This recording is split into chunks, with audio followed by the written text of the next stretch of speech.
Okay, understanding attention deficit hyperactivity disorder. Good timing. It is the most common of all neurodevelopmental disorders, and we know from last week neurodevelopment means the development of the brain.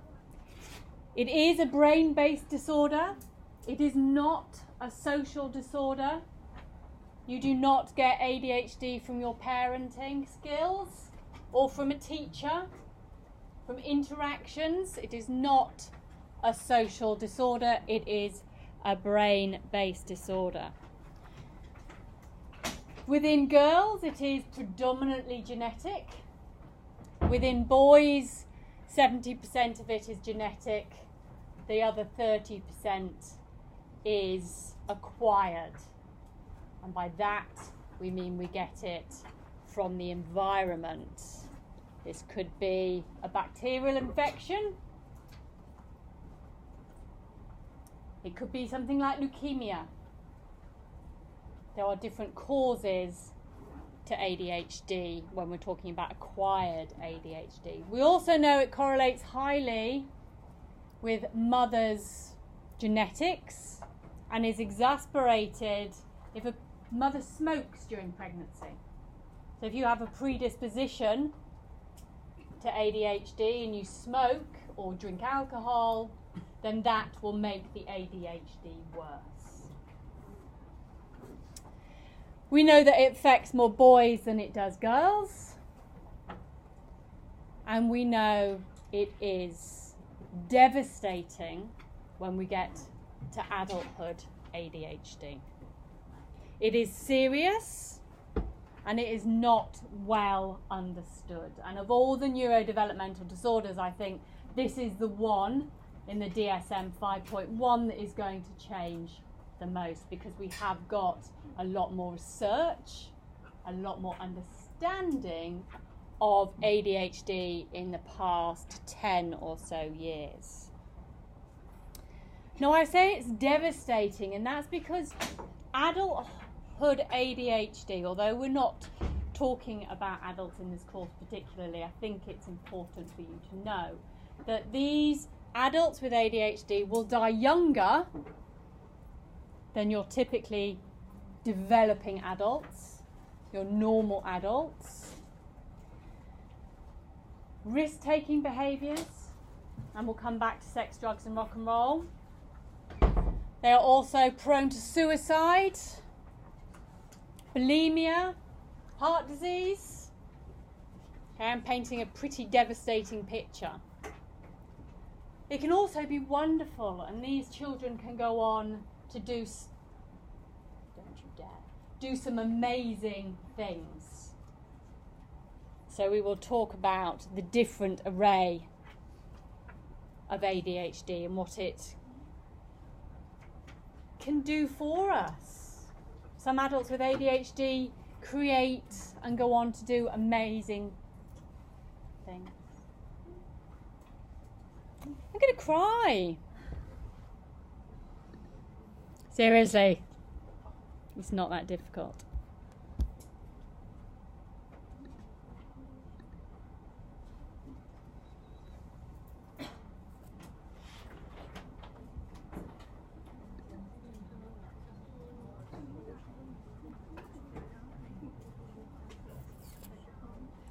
Come on.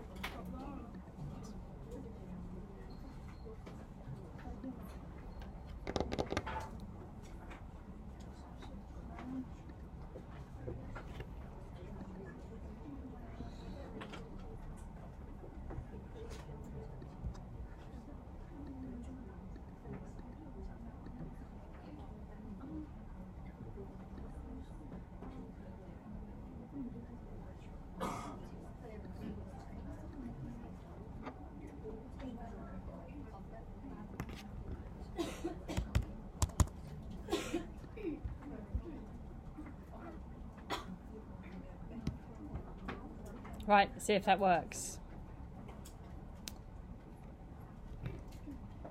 Now, Alma also runs another course called Attentional Control and Social Adaptation, where she goes through ADHD as well. So this is just the overview, quite a detailed overview, but an overview of what ADHD is. She will go into far more detail about how in Hong Kong we diagnose it with the SWAN and what happens within clinical psychs here far more than I will. Oh, this is going to be a disaster. Come on! There we go. Right. So an overview, we're going to look at definition, we're going to look at symptoms, clinical features, diagnoses, causes, comorbidities, and treatments. Now, as I said, it is the most common of all neurodevelopmental disorders. It is a brain-based disorder. And when we think about the brain, predominantly when we're talking about ADHD, we are talking about the prefrontal cortex.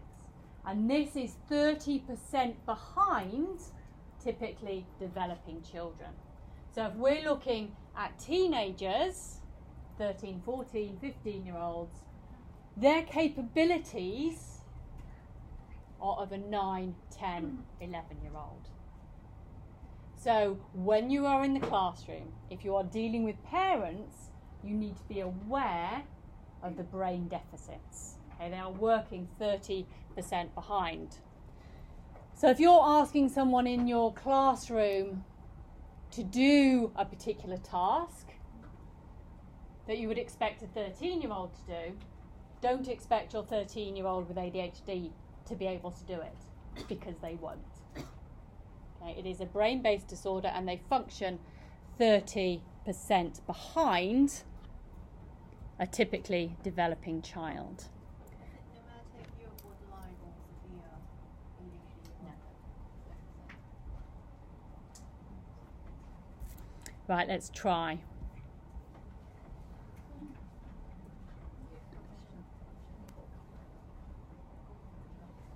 Oh, this is ridiculous.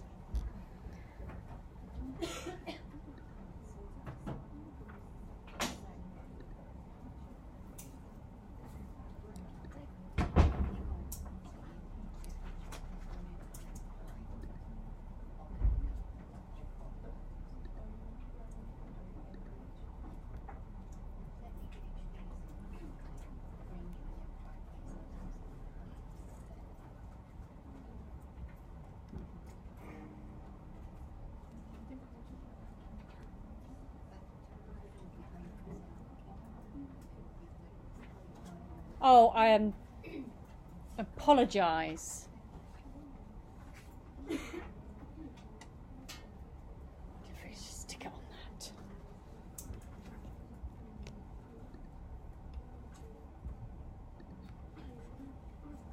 It was working perfectly on Friday.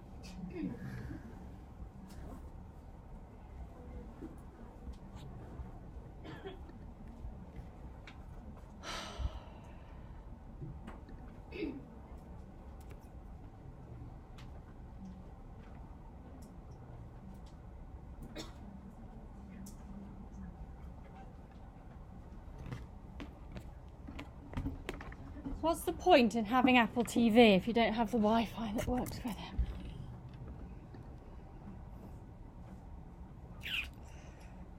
The two words that probably cost you the most are, I forgot. I forgot our meeting. I forgot our anniversary. I forgot.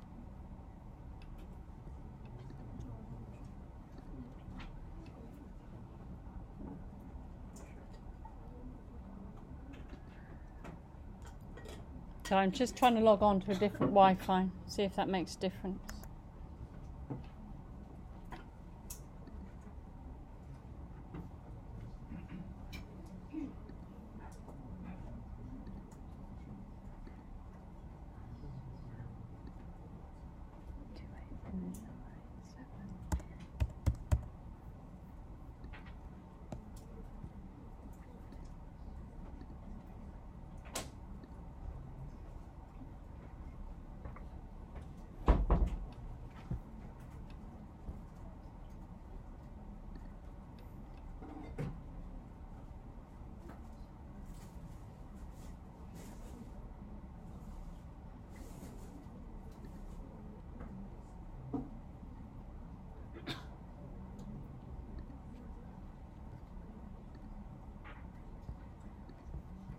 everyone says I use my ADHD as the excuse when I say I have a hard time focusing. It really pisses me off that people don't understand. Excuse the language.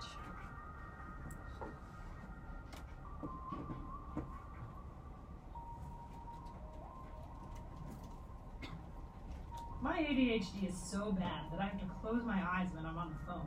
I won't pay attention to the person otherwise. Literally everything in front of me is a distraction. I hate having ADHD.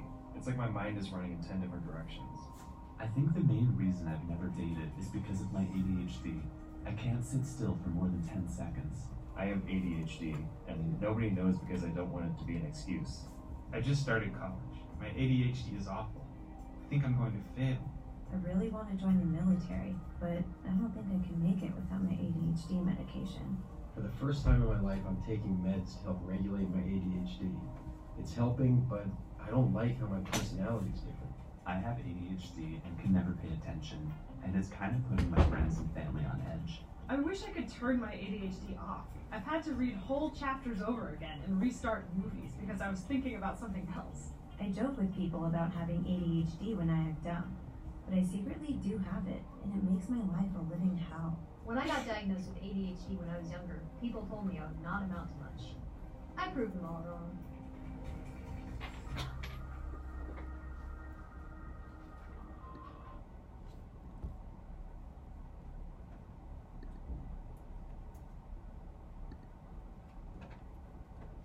Okay, so just some examples of what it feels like to have ADHD.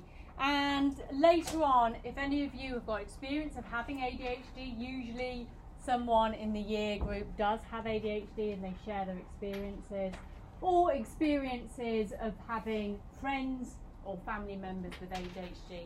We can talk about it in a group. But at the moment, the definition, the term ADHD is about attention deficit hyperactivity disorder, which is the condition that makes it difficult for children to pay attention and control their behaviour. What we need to start thinking about is ADHD being a disorder of self-regulation, not being able to regulate your own behaviour. We need to think about ADHD as being a disorder of executive functioning. And by executive functioning, we mean cognitive control. We need to think about ADHD as being a disorder of time. Individuals with ADHD live in the here and now. There is no thought to the past. There is no thought to the future. It's a disorder of self-regulation. It is a disorder of cognitive control. And we'll come back to all of those definitions as we go through. We also know it's genetic. It's a disorder of the neurotransmitter dopamine. And dopamine is all about rewards. It's all about pleasures. It's a disorder of self-regulation. Yeah. And when we think about self-regulation and we think about a disorder of time, it's about a disorder of self-regulation towards a particular goal. Goal-directed behaviour. These children do not have it. They live in the here and now. They do not understand time, past or future, with regards to goal orientation. They can't manage themselves, their behaviour. They can't regulate their own behaviour towards a future goal. We'll talk a lot more about that in a minute. So the main symptoms of ADHD in the DSM-5 as it stands today are inattention, hyperactivity, and impulsivity. Now this may change because we know that an awful lot of children with ADHD also have conduct disorder. So it might be that we have the presentation of ADHD with and without conduct disorder, and we'll go into that in a minute. We also know that these are different depending on the type of presentation you get. There are 3 different types of ADHD presentations. We also know that they are different symptoms depending on the different age. And as we grow and develop, these symptoms change. Conduct disorder does not, it always stays. So the DSM and the amount of research that we have now, this is likely to change.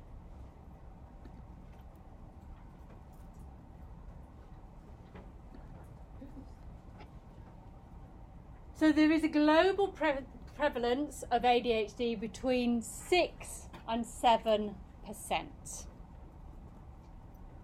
Within Hong Kong, we're at the lower end of about 6%, and in early adolescence, we're down to about 4%.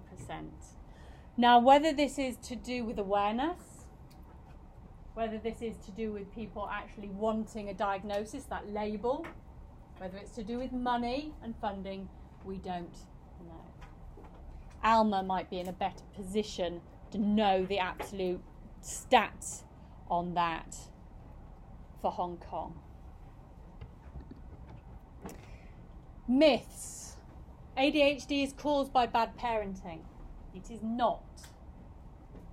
Bad parenting and social environment does not cause ADHD. Bad parenting can make ADHD worse, and we know that 50% of children with ADHD have a parent with ADHD, but bad parenting does not cause ADHD. It is a brain-based disorder. Children with ADHD will eventually grow out of it. 50 to 60% of children with ADHD will go on to have it as an adult presentation of ADHD. Almost 60% will go on to have adult ADHD. ADHD is not a medical condition. It is a medical condition. We know it's to do with dopamine, the neurotransmitter, and we know that it is genetic. So those are the most common myths, and hopefully you'll leave today knowing that these are not accurate. Now, the history of ADHD goes back almost to the beginning of time.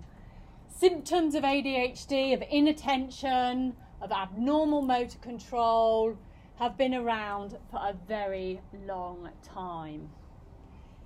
When we first looked at the DSM-2, it was included as hyperkinetic impulse disorder.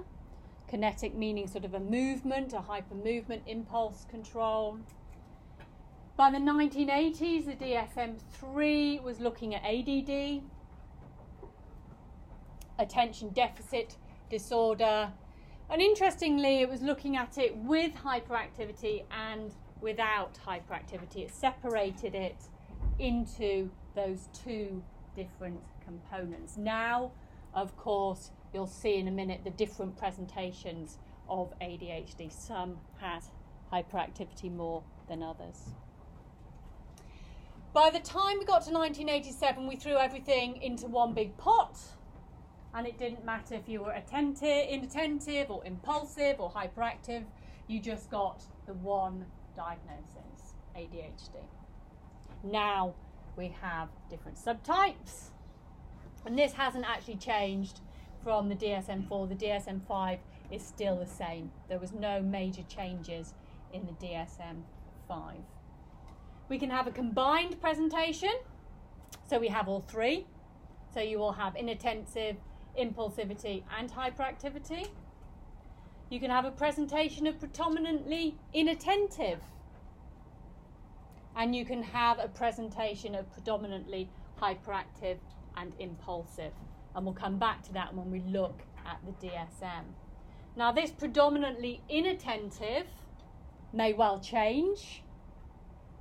With the more research that we're doing, we're almost finding that this inattentiveness is a disorder in its own right. And they call that sluggish cognitive tempo. It's a horrible word or collection, but predominantly inattentive is sluggish cognitive tempo. There's not enough research on it at the moment to get into the next DSM, but people are talking about it in the scientific world, which is why it might change. If we look here, it's a lovely little graph, timeline, dating right back to the beginning. And you can see the different colours here. When we get to sort of the 1980s, the 1990s, we're seeing ADHD in its presentation as we know it today, really. We're describing ADHD. We are seeing it in both boys and girls, although we know it's more in boys than it is in girls. We are looking at fMRIs and MRIs, and we can see inside the brain, although still we cannot, the areas of the brain and our neuro-imaging are not good enough for us to diagnose it through looking at MRI scans. We are refining all the time, and we are understanding far more about the comorbidities than ever before. We know that 80% of children with ADHD will go on to have a comorbidity, so we'll have another disorder as well, and of those 50% will have 2 or more. So it is massive. We know, coming on here, that it is a serious public health problem, that we need to do a lot more research in it, and that's up to you guys to go out and do some wonderful data collection and help with the validity and reliability of what we are finding. We also have a lot more drugs that have been developed, and we'll talk a lot about the stimulants and the non-stimulants and the way in which they activate the brain slightly differently. We know a lot more about the genes than we used to know, these polygenetics, that it comes from 2 different types, so from dads and mums. We know a lot more about how we can treat it, how we can help these individuals. The CBT, and now we know about the mindfulness, and we also know about behavioural therapy. And mostly, importantly, it's not just about medication, and it's not just about behavioural therapy, it's the combination that really helps the most. And we'll talk a lot about that at the end. So symptoms of inattention, hyperactivity and impulsivity. If you've seen children, you will understand what I am saying. Even from a very early age, we are seeing symptoms, and this is of inattentiveness. Self-regulation, cognitive control.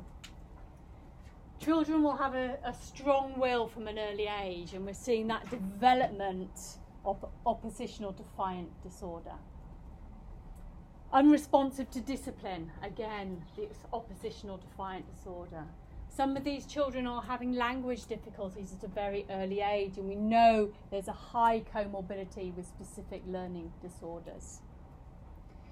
Again, structured play, difficulty following instructions, holding information, and we'll talk a lot about working memory. Toilet training problems, motor skills. The failure to persist towards that future goal. Time disorder. Now, when we get on to adolescent inattentiveness, shifting from one task to another, doing one bit of homework and another bit of homework, playing a game, playing another game, totally disorganised, not remembering where you put anything, not knowing what comes next. And this leads to serious academic problems, ongoing underachievement because they know it, This is not an intellectual disability. They're not stupid by any stretch of the imagination. They have the knowledge, but they just can't produce the work. They may appear lazy, disinterested, and again, we're looking here about mood disorders and behavioural problems, this oppositional defiant disorder. So if we're beginning to look at these symptoms, how many of you know about working memory? Think about the working memory disorder, that executive functioning. They can't keep in mind, they can't hook information whilst they deal with something else. Let's have a look. So if we have information coming in, this could be through our eyes, through our senses, and we get to our short-term memory. Now from there, we can go to our long-term memory. When we get to our working memory,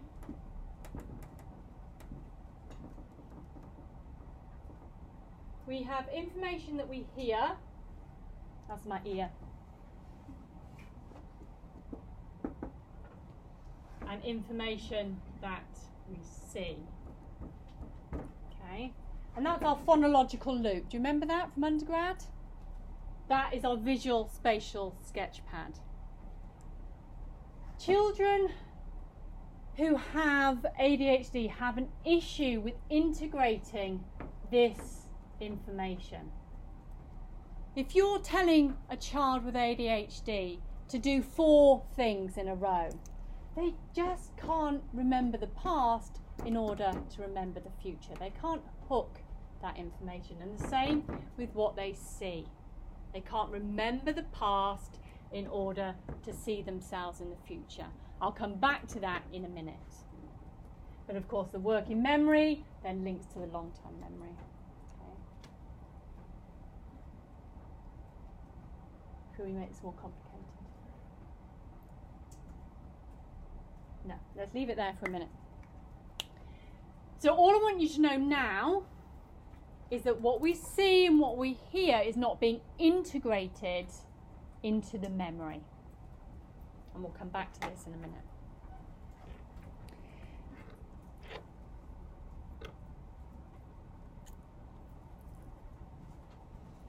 So children with hyperactivity, if we look at the top,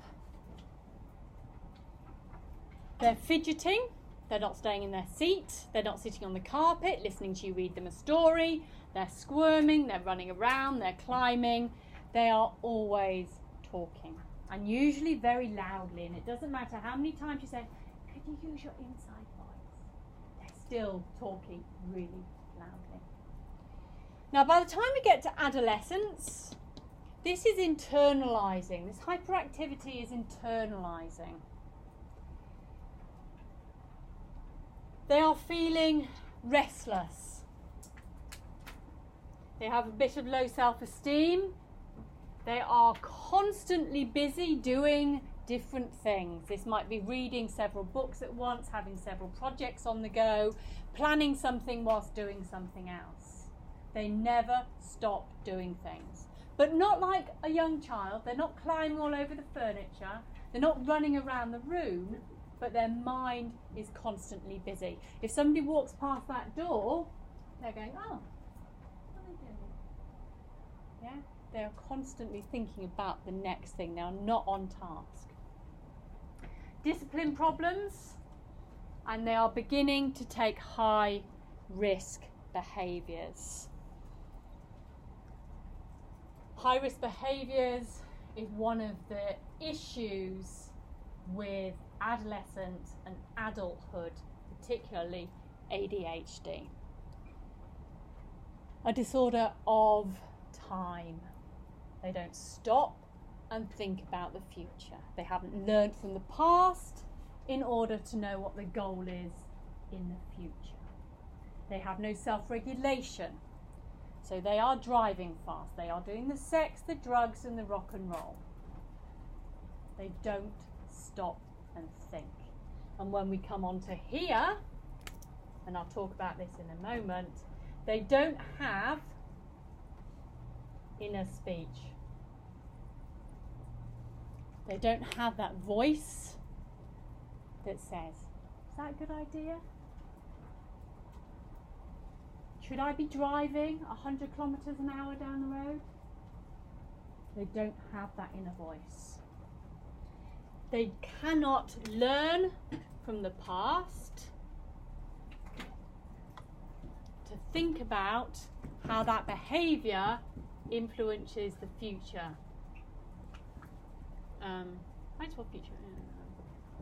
Future. So they don't learn from the police stopping them to know that that is going to happen again in the future. There is no self-regulation. There is no thought for what will happen in the future.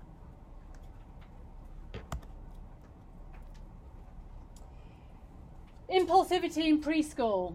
They are extremely excitable. The highest of highs. Everything is wonderful. Everything is exciting. And because of this, sometimes their motor abilities don't catch up with what they are doing. They have fine and gross motor difficulties. They are sometimes awkward and sometimes clumsy. And when we look at the brain in a minute, we will look at the cerebellum at the back. They are fearless. Self-regulation. They're not thinking about the future. They are not learning from the past in order to think about their goal-directed behaviour. They have low frustrations and tolerance of others, and this leads to peer problems. They don't keep friends, they don't hold friends, and by the time we get into adulthood, a lot of individuals with ADHD have lost their core friendship group. Friends forgive a lot, but they don't forgive everything. So by the time we get to elementary school, by the time we get to primary school and on to secondary school, this social immaturity, this prefrontal cortex, this working 30% behind other typically developing children is really quite obvious. They are having frequent arguments with others. They are doing socially unacceptable behaviours. No self-regulation. They are not stopping to think about their actions and how it affects other people. They have no inner voice. They always want to be the centre of attention. They answer questions before the speaker has finished. They're impulsive. Whatever they think about is whatever they say. They are always interrupting others, and of course this is influencing their peer relationships. By the time we get to adolescence, they have very poor relationships, they have very low self-esteem, they have discipline problems, particularly if we haven't picked up the ODD, the oppositional defiant disorder. They are continuing to argue with other people. They're impulsive. You annoy them, they will let you know. They don't stop and think. They don't learn from their past. Risk-taking behaviours are increasing. They are the ones who are experimenting. And of course, their brain is acting 30% behind other typically developing children. So they are taking bigger risks. And this comes, a lot of it, down to dopamine. Typically developing individuals will have that shot of dopamine, that reward, that pleasure. These individuals are not getting that. So they are taking bigger risks. Yeah? They need to live a little. We would play a computer game and we'd think, yes, that was exciting, I got my shot of dopamine. We'd watch Netflix. That was brilliant. Makes us feel good. They have that dopamine, that reward, that pleasure. They need to do things in order to get that reward, to get that pleasure. So that is the sex, that is the drugs, and that is the driving fast. And of course, when we're looking at adulthood, this risk-taking behaviour, they spend money, they drive fast, unprotected sex, yeah, it all leads on.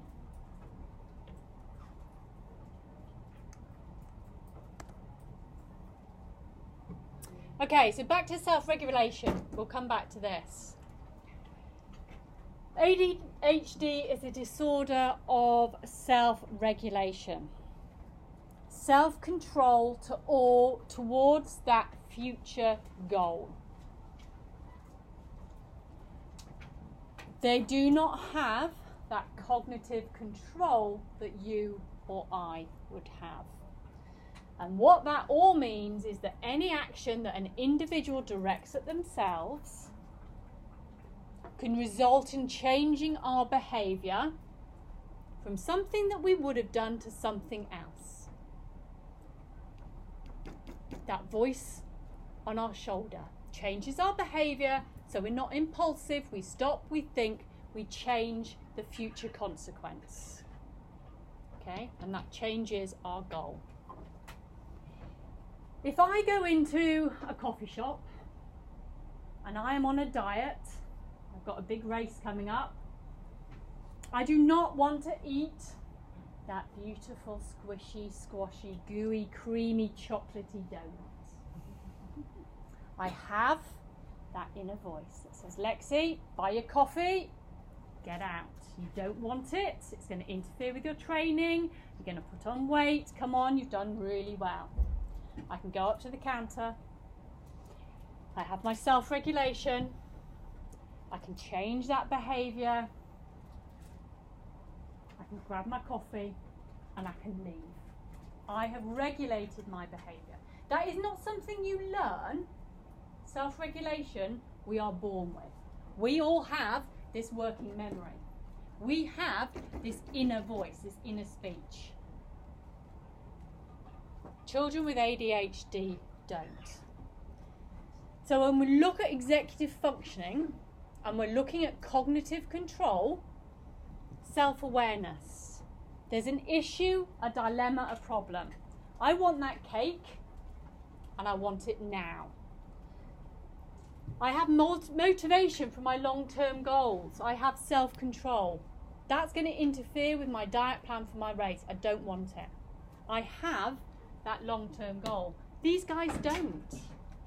I can see my past. I can see my training. I know how much work I've put in. So I can see the future. I can see that finish line. These kids cannot relate these together. They have that inner voice, they have that visual imagery, and that problem-solving ability. They turn, or I'm in the coffee shop, I turn around. I don't see the cakes. I don't look at them. I walk away. That is my self-directed play, my problem-solving behaviour. Is that all beginning to make a bit more sense? Possibly.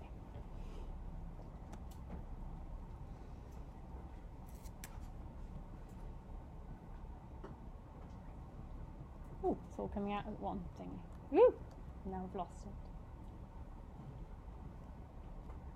it. Okay. So executive function is a set of mental skills that help us get things done. That's self-regulation, that cognitive control. And it's all controlled by our frontal lobe.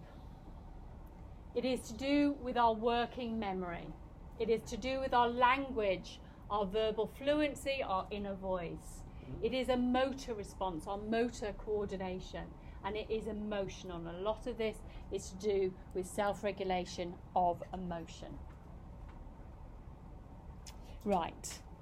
There was a lovely Russell Barkley who does a lot of work with ADHD children, and he's going to talk to you about self-regulation.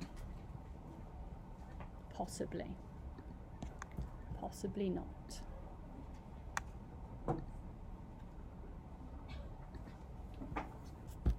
Oh, come on.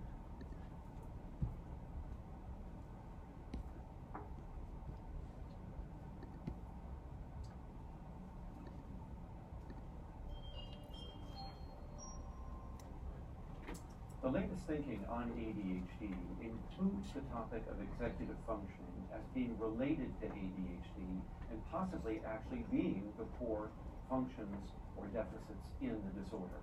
Now, we can think of the executive functions simply as those capacities for self-control that allow us to sustain action and problem solving toward a goal.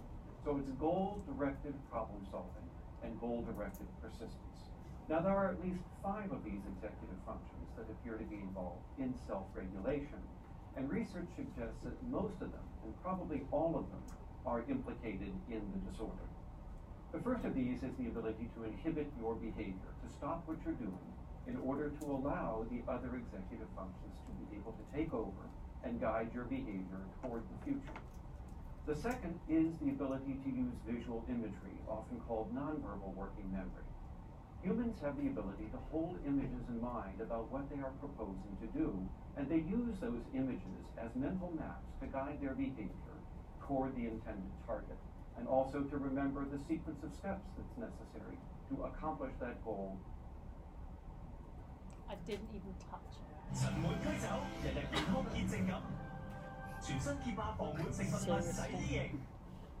Or that task. Oh, there we go. Out of this executive ability also comes our sense of hindsight, foresight, and overall our subjective sense of time. So we would expect all of these to be impaired by the disorder, and so they seem to be. The third executive ability is the ability to talk to yourself in your mind as a form of self-guidance. From sunup to sundown, all of our waking moments include a voice in our head that we use not just to converse with ourselves, but also to give ourselves instructions and even to question ourselves when we face a novel situation or a problem. This mind's voice is often called verbal working memory, and it's another form of self-control that humans use to guide behavior over time to accomplish goals. Now, the fourth executive ability is the ability to control our own emotions and with it, our motivations. It is out of here that we get emotional self-control, the ability to inhibit strong emotion that's being elicited by things around us and to moderate those emotions so that they're more in keeping with our long-term welfare and our long-term goals. And then finally, there is the ability to plan and problem solve. This executive function involves mental play, the ability to manipulate information in mind in order to discover novel combinations that might serve to overcome obstacles toward our goals and allow us to accomplish our tasks and goals as we aim our behavior toward the future. These 5 executive functions by adulthood serve as a set of mind tools, a veritable Swiss Army knife of mental faculties that allow people to regulate their own behavior over time for their own long-term welfare.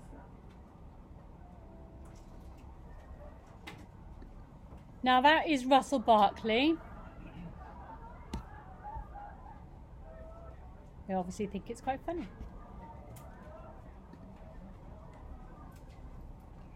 And if you Google him, he does an awful lot of videos on YouTube that are well worth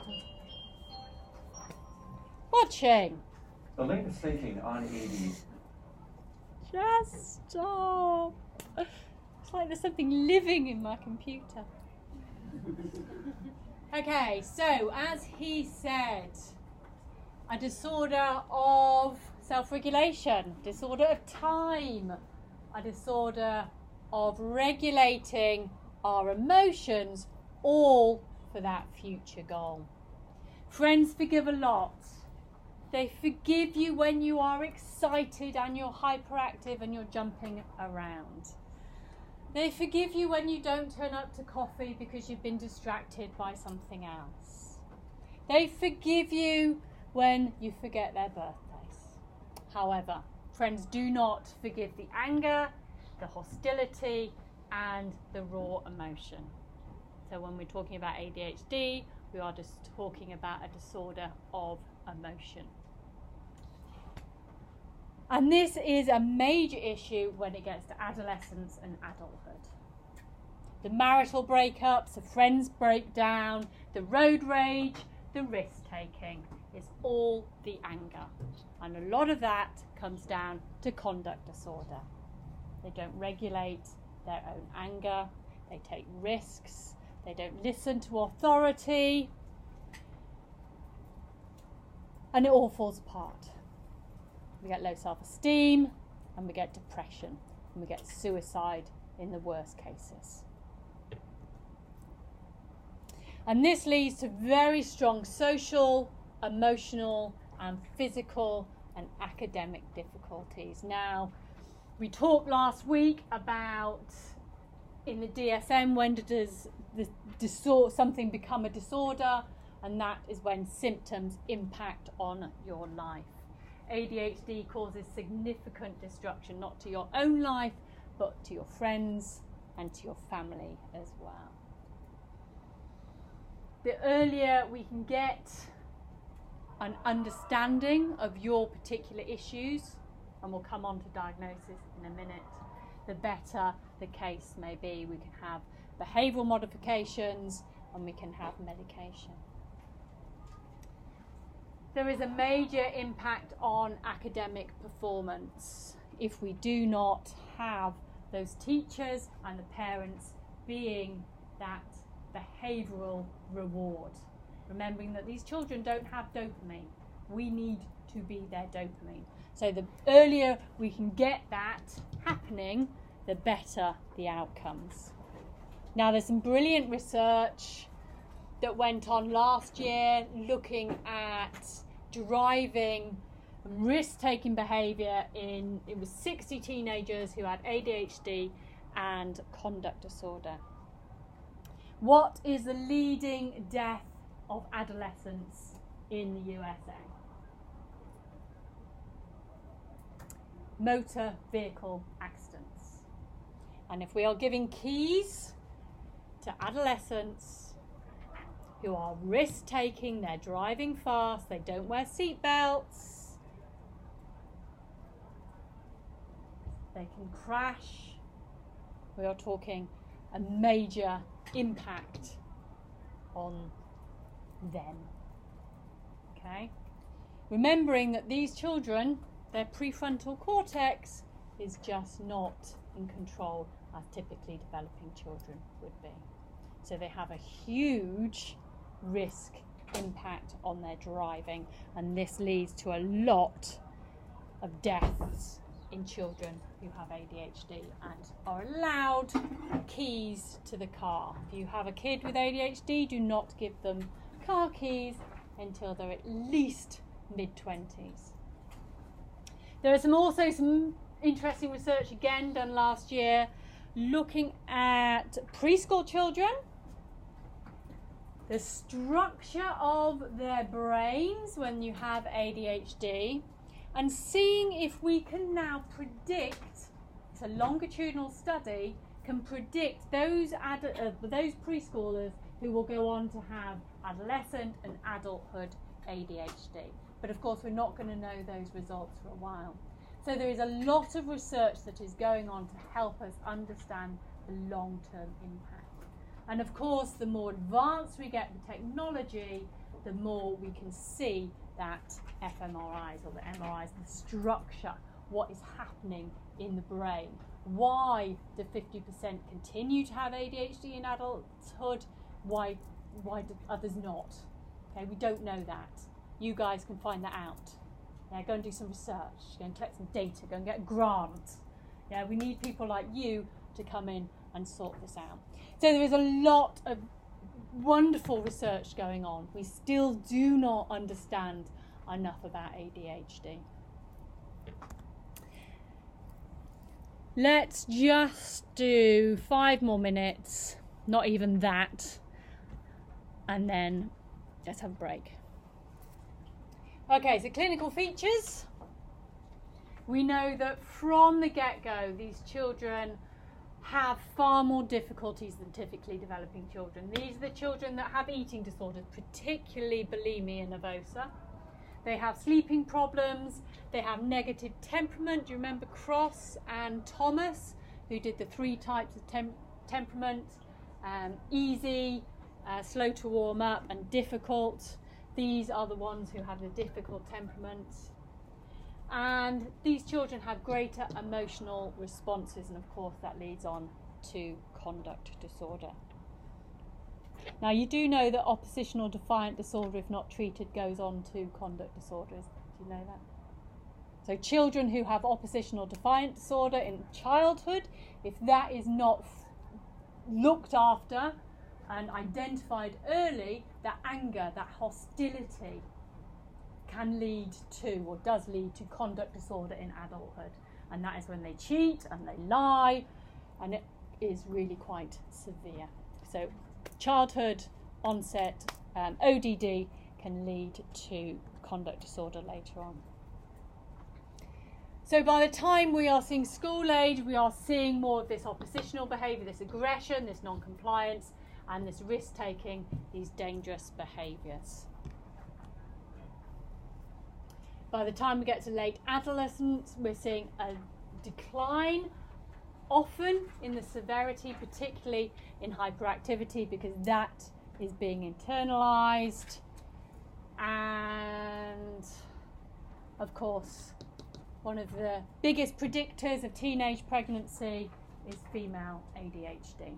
Okay, they take the risks, they have the drinking, they have the drugs, they have the unprotected sex.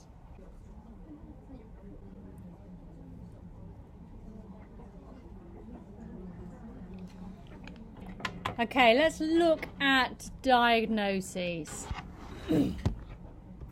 Now, as I said, we can't do brain imaging yet. We can't use an FR and fMRI to find the bits of the brain to say whether somebody has ADHD or not. There are quite a few different rating scales we can use. The most common around the world is Conners, which asks parents and teachers to rate behaviours. There's also the ADHD rating scale or the behaviour rating form. But what's really important is to have an idea when you're doing this of the settings in which this child is displaying this behaviour, at home, at school, and how long these symptoms have been persisting for. So I don't know how well this comes out. So the Conners rating scale, it's not very long, it's very easy to administer. You get your observations, and you get not at all, a little, pretty much, and very much. And pretty much anybody can complete this. It's not rocket science, okay? And some of the questions are very obvious, and you can see whether they're relating to conduct disorder, whether they are relating to hyperactivity, impulsivity. So sits and fiddles with objects, hums and makes noises, fall apart under stress, coordination problems, restless, overactive, excitable, inattentive, etc., etc. And that is one of the gold standards around the world for assessing ADHD. We can also look at the Vanderbilt ADHD Diagnostic Teacher Rating Scale. Again, very simple for teachers to administer. It doesn't take up a lot of their time. Frequency, never, occasionally, often, and very often. And again, very simple understanding of behaviour. Now, I think Alma uses the SWAN, which is the, I can never remember, strengths and weaknesses of ADHD symptoms and normal behaviours. So if you do her course, you'll be looking at the SWAN. Again, I'm sure it is very similar, but obviously that's the one that she uses within Hong Kong. I've never used the SWAN. So if we're looking at the DSM-5, it's a disorder because it's persistent pattern of inattention hyperactivity that interferes with day-to-day functioning. For children, you have to have 6 or more symptoms And you have to have had them for at least 6 months. They also have to be across domains. So they can't just happen at home, and they can't just happen at school. It has to be across the board. And these symptoms aren't the result of anything else. So it's not an intellectual disability. Okay. So we have 3 presentations when we are looking at ADHD. The combined, which is all 3 core features. So they will have hyperactivity, they will have impulsivity, and they will have inattention. They will have them all for the past 6 months, and they will have at least 6 of each. We have predominantly inattentive, again 6 symptoms, and predominantly hyperactivity, impulsivity, again 6 symptoms. So if we look at the big one here, to get the presentation of inattention, you have to have at least 6 of these. And this is why that this might become a disorder in its own right. Might become sluggish cognitive tempo, because you can have this without having those. You can have inattention, sluggish cognitive tempo, without having this. So to get the combined, you need 6 on here and 6 on here. To get just hyperactivity and impulsivity, you just have 6 on there and none on there. So if we look at the combined type, we can think of Tigger. He is hyperactive, he is restless, he is disorganized, he is inattentive, and he is impulsive. This is the most common diagnosis of ADHD, the combined type. We can have Winnie the Pooh. Possibly sluggish cognitive tempo, okay? Inattentive, sluggish, slow-moving, unmotivated, a daydreamer. And of course that doesn't sound like ADHD, does it? So it is very likely that if we get enough reliable and valid data, that this might turn into that sluggish cognitive tempo. Or they might call it something else that's slightly nicer than sluggish cognitive tempo. And then, of course, we get A and B. So Rabbit, he's over-focused, he's obsessive, and he's argumentative, and he's predominantly hyperactive and impulsive. Now, when we're looking at ADHD, particularly these forms, they are 11 times more likely to have the conduct disorder in the hyperactivity and impulse than they are in typically developing in children. We can have mild, so they have literally the 6 symptoms. We have moderate, where they're having a few more, some more severe presentations on 1 or more, or severe. And these are in excess of those required to make the diagnoses. Now, the DSM does note that although motor symptoms of hyperactivity are less obvious in adolescence and adulthood difficulties, they persist with restlessness, inattention, poor planning, and impulsivity. So the DSM-5 does understand the concept that the hyperactivity is less frequent and internalized in adulthood. So it'll be interesting to see how that does change with the data that we are collecting at the moment. So you can see in preschool we are having, all of them are there. They might not be quite as pervasive in their presentation. By the time we're getting to childhood, we are seeing a lot more of the unfinished projects, a lot of issues with academic work. We are seeing more self-esteem issues, more depression issues, more conduct disorder issues.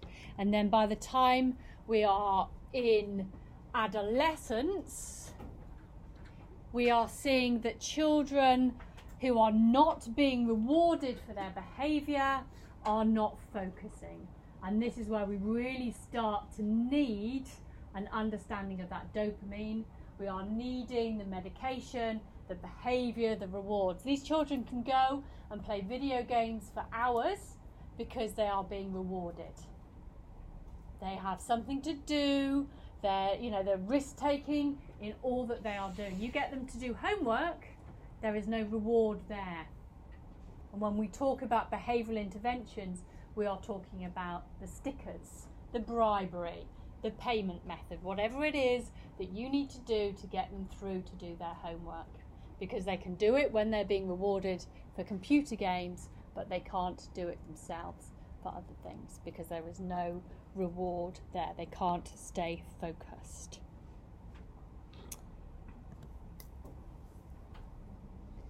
So there's a few factors why we see more children with ADHD now than we have done in the past. This is because in 2000 they changed the way in which we see the diagnosis. Instead of lumping them all together, we see the different presentations. And again, the level of number of children being diagnosed might change as we see the DSM 5.1 whenever that comes out. The reliability of being able to diagnose it makes a difference. We know what we are actually looking at in the 3 different presentations. Parents are more aware of it. They have an understanding of it. And sometimes they need that label to get the funding, to get the medication and the interventions from school, the shadow teachers, and everything that goes with having a diagnosis of ADHD. And because of the increase in number of children having ADHD, the medical world's gone, great, we get some money out of this, and they've done a lot of research, and there have been an amazing development on the number of drugs that are available for children with ADHD. It's not just Ritalin anymore, there are numerous types of drugs, and we will show you those in a minute. So this is going to work if I do that. Oh man. I think with ADHD, the problem is that you sort of... I'm going to try to rephrase this because I'm sort of going on a tangent. What just happened? What was I saying?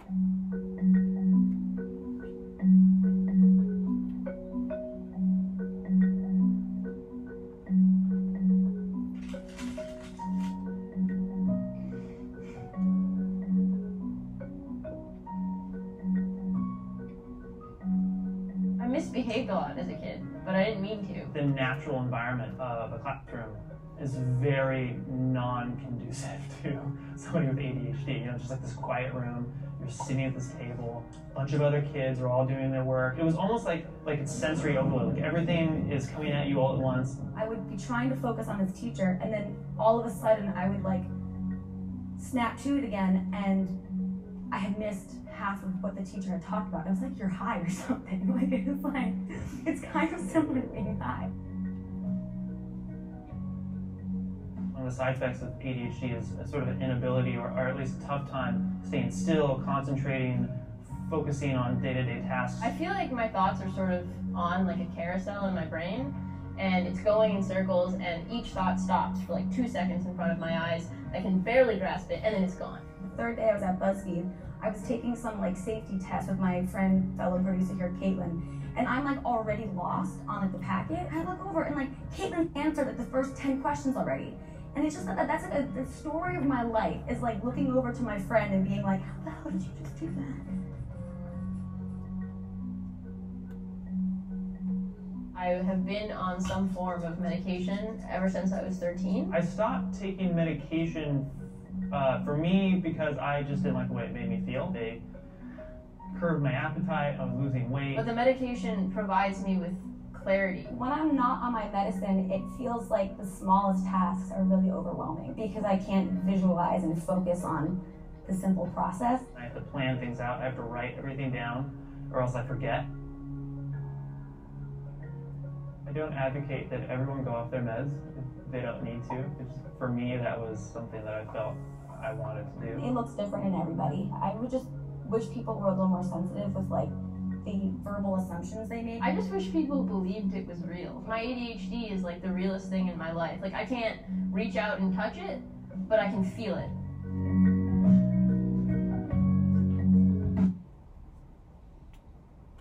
Okay, so we talked there about the DSM and then the reality, how it actually impacts people's lives in that video. Has anybody been touched by ADHD? Does that resonate with anybody, whether it's yourself or some family member or somebody you've worked with? Does anybody have a story that they want to share? Well, my friend, he has ADHD, and then it's really hard to like be friends with him because like he speaks really loud, and he doesn't really care about like how people think about him. Like when we're like sitting really quietly, like he doesn't have like talking, like he just talk like constantly, and he also like have low rage as well. Like he drives really fast, and he hit a car. Like he had like 2 car accidents, like within a year, and he think like it's not his fault, like it's about like the other person. Yeah.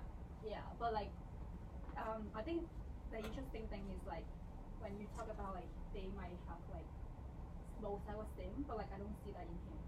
Like he's like really handsome, like he looks good, and he makes a lot of friends. He doesn't know like he doesn't have friends. Like when friends are around him, he doesn't know like we don't like him at all. He's like, oh, I have a lot of friends. Like he doesn't see that. That's good for him. Not so much for you. Yeah. Thank you. Anybody else? One of my students got ADHD in my class, and he always argued with somebody. Just maybe he saw somebody laugh, and then he say maybe he laughed at me. So he just scream, and sometimes when he heard some exciting music, he will get mad, and then suddenly he just, I'm so angry, I cannot control myself. And how old is he? 6 years old. And actually, that is a great problem in my class because something people don't want to play with him. And then because they say, oh, Michelle, I don't want to play with him because he's always angry, he always shouts at me. And so he is lonely sometimes. And maybe he just express his feeling in a moment. And then when you say you love me, he's so happy. And one time I just shout at him. I don't want it, but I'm so angry at the time. And shout, and then I say, okay, I come down and I say, oh, I'm very sad because I don't have my recess also. I talk with you. And then at lunch, he give me a small piece of cake and say, oh, so I'm so sorry that you don't have recess time. So I just give you a cake. You're not hungry anymore. So actually, he's innocent and he's good, but he always expresses his feeling in a moment. So I love him, but somebody It's difficult. The kids they don't understand, and some of the colleagues also don't understand. Yeah. So I hope that the teachers can just learn more about ADHD so that they can teach them well, and then that It's exhausting. Yeah. It is exhausting Yeah, to yeah. tolerate that behaviour. How long have you been friends with your friend for? For like a year. Oh, is that all? Yeah, but like I stopped being friends. Yeah. And in there lies the problem. It's really hard to be friends. It is. It is incredibly difficult. Anybody else? Yeah, for students, I would organize a class with many SEN students. Some of them in ADHD, they will synchronize each other. For example, if one children with ADHD, they move forward and backwards, and the other will easily move like that. And the child, he said, when he's nervous because I'm teaching, and he has to stay still, sit still, and he will bite his t-shirt, and bite his t-shirt and she told me every teacher in his home was having bites or get wet because he wants to control. It's difficult for him, I know. So I'll tolerate his behavior when I. How flexible? You're just saying that the child with how old is he? 8 years old. 8 years old chews on his t-shirt when he's trying to During concentrate. How flexible is your school for allowing Oh yeah, very flexible because it's a center, not a school. Okay. It's a center just for SEN students. So is he allowed a wiggle cushion or time Yes, out? sometimes I give a flip board for him to Yeah. just like and listen to my classes. And do you feel that helps, or? A little bit help because he just moving and he can concentrate a bit. But if there are 2 or 3 students with ADHD, they will influence each other. Very, very difficult. But it's also a good dynamic because when I ask one student to behave well, and the other 2 may have a little bit influence. But it's hard for them because they are impulsive from the inside. They really want to concentrate. Yeah. They just do anything, bite the fingers. They bite want the teeth. to concentrate. Yeah. So It's much they so want to fit we in. won't, Yeah. mind them. It is not a problem with knowledge. You know, they have that knowledge. They just can't well, it's not processing disorder at all. It's putting it into action disorder. Yeah. It's like they always say, if you have somebody in a wheelchair and they come into the building and they use the ramp on Monday, and they come into the building on Tuesday and they use the ramp, and they're in a wheelchair on the Wednesday and they come into the building and they use the ramp. On the Thursday, they still need to use that ramp. They're not going to get up and walk. On the Friday, they're going to use the ramp. They can't get up and walk. And it's the same with ADHD. You can't expect a child with ADHD to suddenly snap out of it. It is a brain-based disorder. That child has problems, and we are the ones that need to deal with that. We need to be their ramp and allow them into the building. We need to be their behavioural modification. We need to be their dopamine. They're not going to change. Yeah. And until we know why children, you know, the hyperactivity goes and the ADHD goes in adolescence, you know, we're not going to know how to deal with that. So we need to be their brain connections so that that knowledge and that ability is integrated. So getting a diagnosis is absolutely paramount, but you've got to remember that even though you might see a child who has hyperactivity, who has impulsivity, they have to have these symptoms across the board and for 6 months in order to get the diagnosis of ADHD. It can quite possibly be several other disorders. So you now, as clinicians, as researchers, those of you who want to go on to do clinical psych or ed psych, understand the diagnosis criteria. And it is very important that they get a professional diagnosis, not their mum, not their friend. Yeah, they need to actually have a proper clinical diagnosis. Because there are a lot of other issues with children who have ADHD. As I said before, 80% of them will have some other diagnosis as well. Some children also have bipolar disorder. Bipolar disorder, they have the highest of highs. When they go shopping, my God, they go shopping for 3 days and they max out their credit cards. And then they go to bed and they are depressed and they can't actually function for the next however many months it is. They can have this and ADHD. They can have Tourette syndrome, tic syndrome, motor syndrome. It is a neurological disorder, verbal tics or nervous tics. They can blink their eyes or shrug their shoulders or whatever it is. That is quite common with ADHD, and also specific learning disabilities, one of the most common comorbid conditions with ADHD. We can also, as you know, almost half the children can also have oppositional defiant disorder. They are non-compliant, they are belligerent, they are stubborn, they are aggressive, and if you don't catch that early, it turns into conduct disorder, and my word, that is awful. It is destructive. They are at risk of getting into trouble with school, in trouble with police, they lie, they steal. It is a very difficult disorder to deal with and to live with. And of course, what comes with that is the anxiety and the depression. So there's a lot of accompanying disorders with ADHD.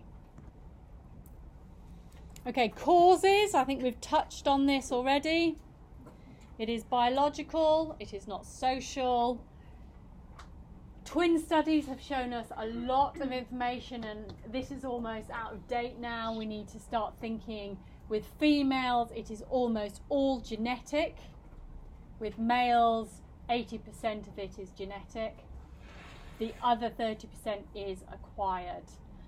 It is exacerbated in pregnancy if you smoke, if you drink alcohol, if you are born prematurely, if your mother has any issues with viruses or bacterial infections, it will make the ADHD worse. Diet as well has an influence, a correlation, a relationship, but it does not cause it.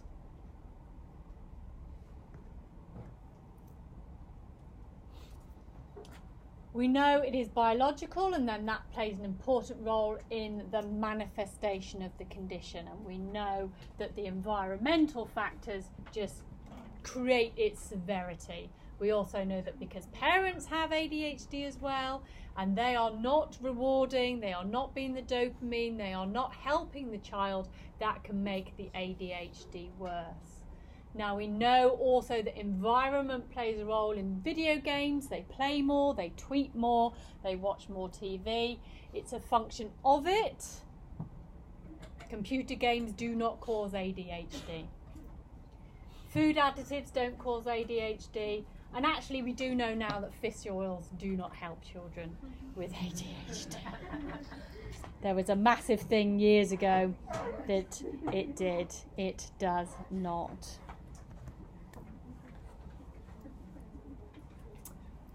We're now going to look at brain behaviour. See if this works. I can't get subtitles when I do this, unfortunately. I might be able to. Hello, I'm Dr. Gerald Chodak. Attention Deficit Hyperactivity Disorder, or ADHD, is a term many of us have probably heard before. But what does it actually mean? Simply put, ADHD is a common behavioral disorder that emerges in children before the age of 7. It can extend into adolescence and even adulthood. ADHD was first identified as a disorder in 1902, and for years doctors believed it was the result of serious brain damage. While that theory has since been proven wrong, the precise causes of ADHD are still unknown. What we do know is that the occurrence of ADHD is closely tied to biological factors such as the size and density of various brain structures and the way chemical reactions take place within the brain. Example, scientists have discovered that children with ADHD often have a smaller cortex, the part of the brain that controls thought and action. This diminished size usually occurs in the area of the cortex known as the frontal lobe. The frontal lobe is an especially important part of the brain, playing a role in many key functions, including impulse control, socialization, reason, and judgment. Experts believe this may explain why some children with ADHD are more prone to drifting off, making sudden outbursts, or using poor judgment. Other research into ADHD has focused on nerve tissue in different areas of the brain. It appears that in children with ADHD, this nerve tissue is smaller or sometimes thinner than in normal children of the same age. While scientists aren't yet certain as to why, they believe these variations can affect a child's attention and impulse control. In addition to the physical differences in brain structure, many experts believe that people with ADHD, like those with depression, have chemical differences as well. Some studies have shown that children with ADHD have lower amounts of the neurotransmitter dopamine in the brain. Neurotransmitters are chemical messengers that carry information to and from nerve cells. Since dopamine plays a key role in the proper functioning of the cortex, not having enough of it could interfere with cognitive processes such as focusing and attention, the very same processes that people with ADHD struggle with. And though it's still being tested, the so-called dopamine theory seems to be supported by the fact that stimulants, which are often used to treat ADHD symptoms, work by increasing dopamine levels. Scientists still don't know the exact causes of ADHD, but much progress has been made. The more they discover about the roots of the disorder, the better equipped they'll be to develop more effective methods for understanding, diagnosing, and treating this common ailment.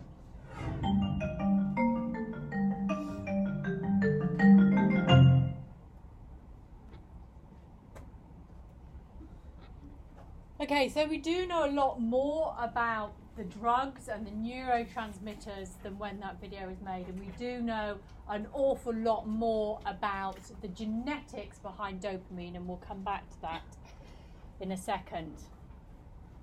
We know that it is the prefrontal cortex, sometimes predominantly on the right side, and that allows us to organise our behaviour. If you remember your brain, our prefrontal cortex is our working memory, it is our attention, it is our personality, it's how we make decisions. And we know that the prefrontal cortex isn't developed properly until our mid-20s. And so children who are functioning 30% behind that, the risk-taking behaviours, the attention, the working memory. We know that the basal ganglia has issues, and that is just below the limbic system, which is in the middle of our brain. And the limbic system is to do with our emotions. So prefrontal cortex, disorder of executive functioning, cognitive control, self-regulation. And then when we're looking at the basal ganglia, disorder of emotion. So we can see the different areas of the brain.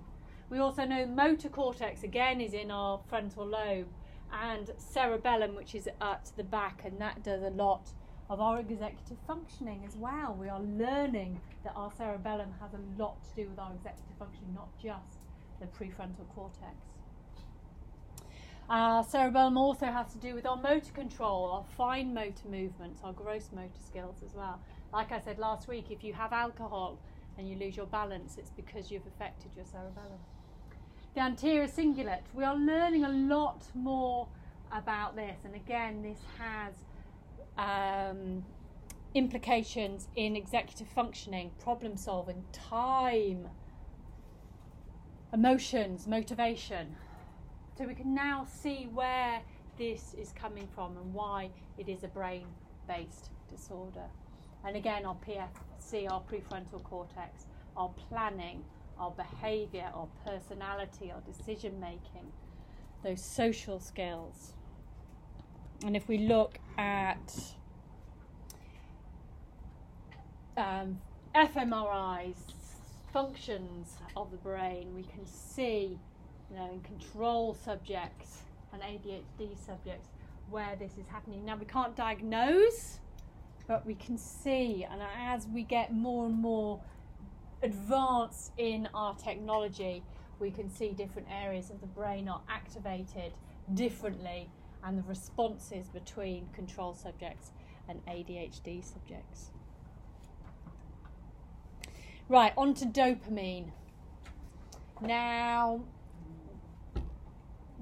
do you remember in your undergraduate, the way in which we process information around our brain is through action potentials, that electrical impulse, and the chemical reactions to communicate, which is all to do with neurotransmitters. And only certain neurotransmitters will connect to receptor cells, like a key in a lock. We now know that it's not that these children don't have enough dopamine, it's that it's being vacuumed up too quickly. So it's not reaching the areas of the brain that it needs to reach. Very much like our serotonin reuptake inhibitors work to help with depression. We need Ritalin, for example, to be like the serotonin reuptake inhibitors. It plugs the hole for the hoovers, if you like, in our brain, the receptor cells. And we know that dopamine plays a large role in that rewards and the pleasures, and turns to norepinephrine, which is linked also to depression, low levels of norepinephrine.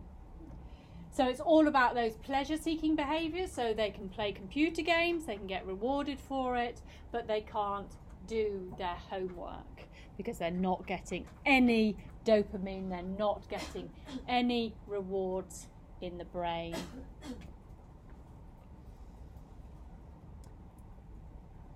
So it's those receptor cells, they're not efficient as typically developing individuals.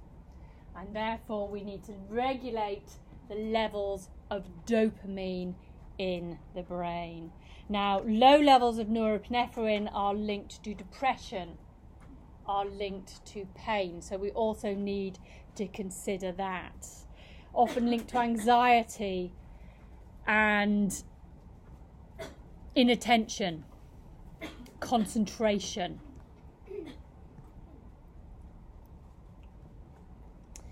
The twin studies, we can see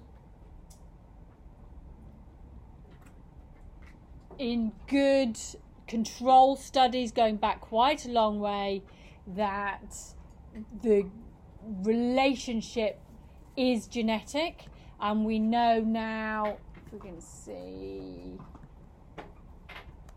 it is highly inheritable, and this is all to do with the genes related to dopamine.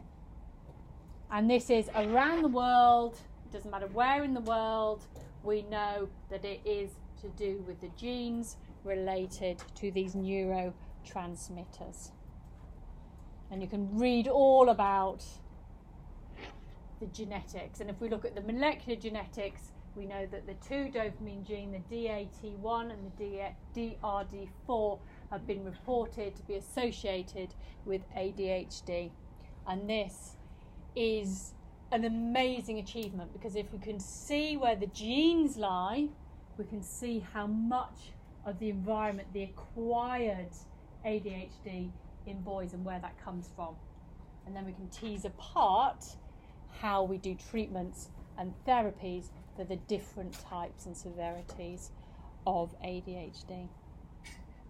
So both Ritalin and Concerta and some of the other medicines that we will look at all work as dopamine reuptake inhibitors, so that they allow the secretion of dopamine around our heads, our brains.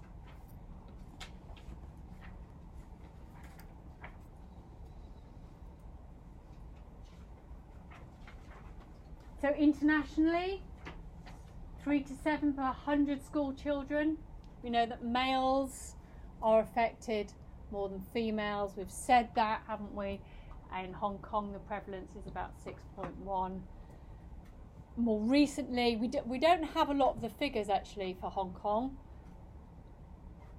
When we include females as well, I don't think we can be particularly reliable or particularly accurate with how common it is here, but we do know that the prevalence and the genetics, and the more we understand it, we will get far more reliable and valid data.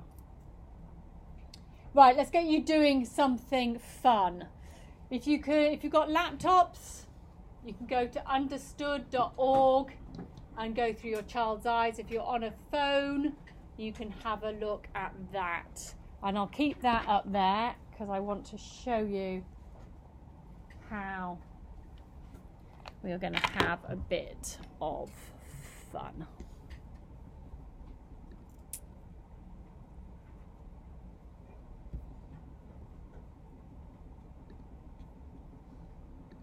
Okay, so if you go onto the Through Your Child Eyes website, or understood.org, it looks a bit like that. And you can get to Through Your Child's Eyes. And if you've got headphones, it might be quite a useful idea. I want you to go to the attention issues. You can do this yourselves. Okay, put away your books. And it's an example of what it feels like to have ADHD. Listen to me carefully. In front of you are some animal cards and a grid. So if you've got a computer, you can do it yourselves. Each animal card, or you so can do it every animal ends up in the right place on the grid. Are you ready?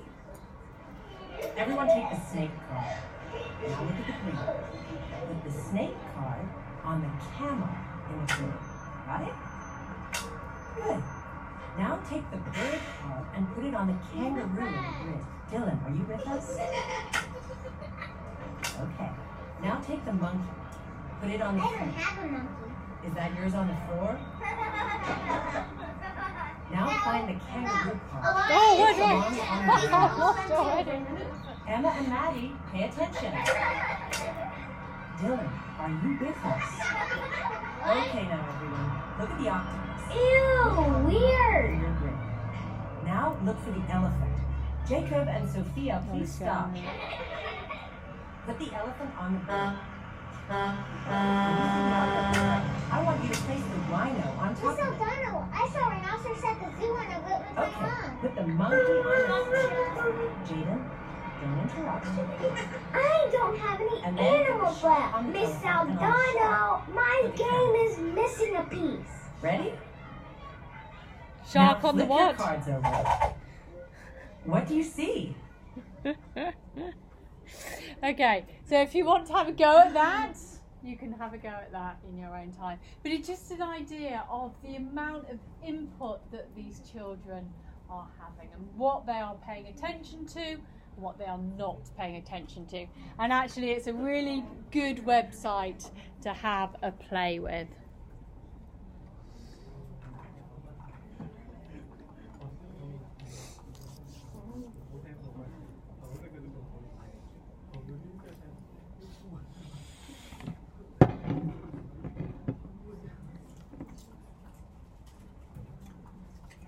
Okay, so treatment of ADHD.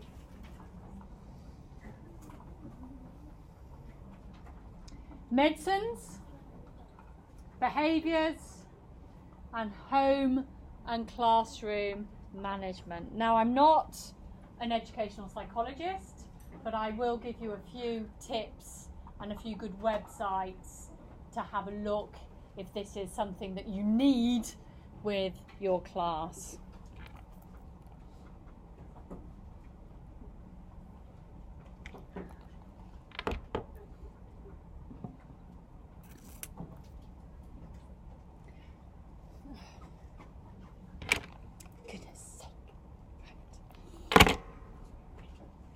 Okay, each and every child is different. Even in twins, some medication will work for some children, others will be better for different presentations. Some children work well with behaviour management, some children don't. Now, when we look at medications, we have stimulants, and more recently we have non-stimulants as well.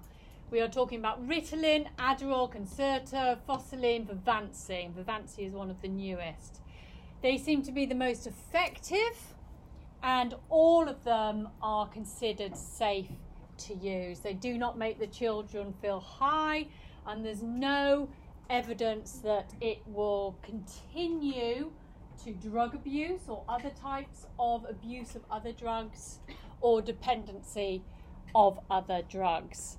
However, the drugs themselves can cause issues. In many people, the stimulants reduce the hyperactivity, the impulsivity, and improve their focus.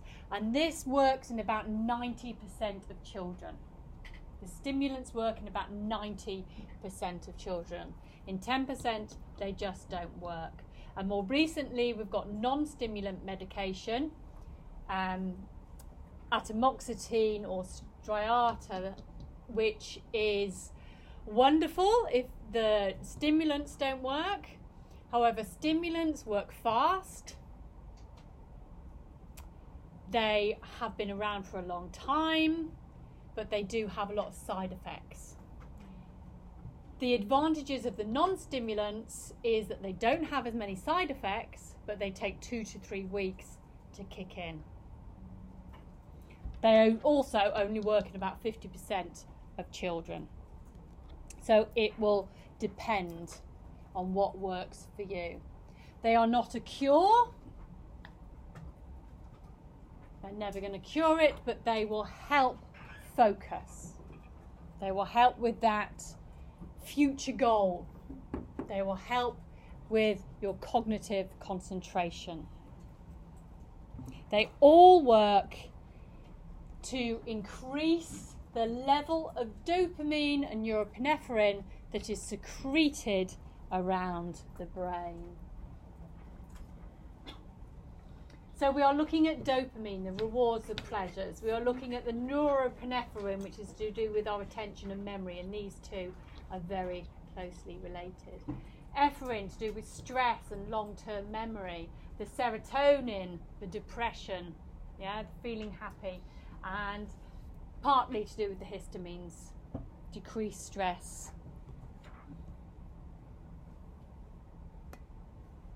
I think I've said all of that. Works in about 80% of people. There are a lot, and I mean a lot, of prescriptions that are being written for ADHD medication. Dopamine, serotonin, histamine, we've said all of that, just if you want to read it. Okay, there are pellets, there are pills, and there are patches, and it depends on your personal interest and what works for you, depending on how you want it released. Adderall can come in different forms. The patch, which is really good, Dietary for those children who don't like taking pills, and we have new ones now, Vivancy, which goes straight into the stomach rather than, you're less likely to abuse it basically, because it does what it needs to do on the absorption within your stomach rather than a fast release. So most of you will have heard of Adderall and Ritalin and Concerta. You can definitely get Ritalin and Concerta here in Hong Kong. Adderall, I think, is under a different name, and whether you're allowed to buy it here, I don't know. You can probably buy it over the counter in one of the dodgy places. But I don't know about Adderall. They all work by blocking the reuptake of norepinephrine and dopamine. They all work to improve attention and impulse control. And studies say that you have to be on it for a certain number of time for it to have the full effect. Now, if we look at Adderall first, and it was given the name because it's Attention Deficit Disorder for all. Adderall. It is an amazing drug. It is one of the go-to solutions for adult ADHD, but it does have a lot of side effects. And the side effects are euphoria. They give you better sexual pleasure. It gives you better physical performance, and it gives you better concentration. Now, they don't seem to be particularly bad side effects, which is why it is so abused in the United States. A lot of college kids will take Adderall and they will buy other people's prescriptions for it, which is why I think predominantly you are not really able to get it here. Ritalin, one of the most used drugs for actual ADHD. It was named after the scientist's wife, who was called Rita, and originally he actually made the drug because of depression. So his wife had depression, and he realized that one of the side effects was to reduce hyperactivity. So it was actually used for hyperactivity, although he made it for his wife.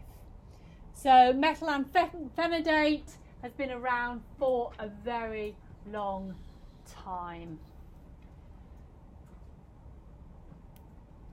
Again, it works by slowing down the reuptake of dopamine and letting it go to all areas of the brain. It works by helping you focus.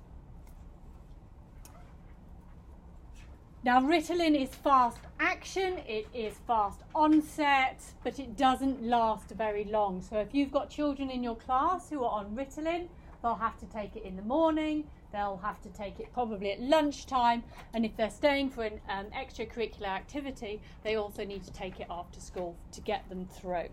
So that is one of the downsides of Ritalin. The other downside of Ritalin is if you take it with alcohol, it causes some major problems. Major problems. So we have Concerta.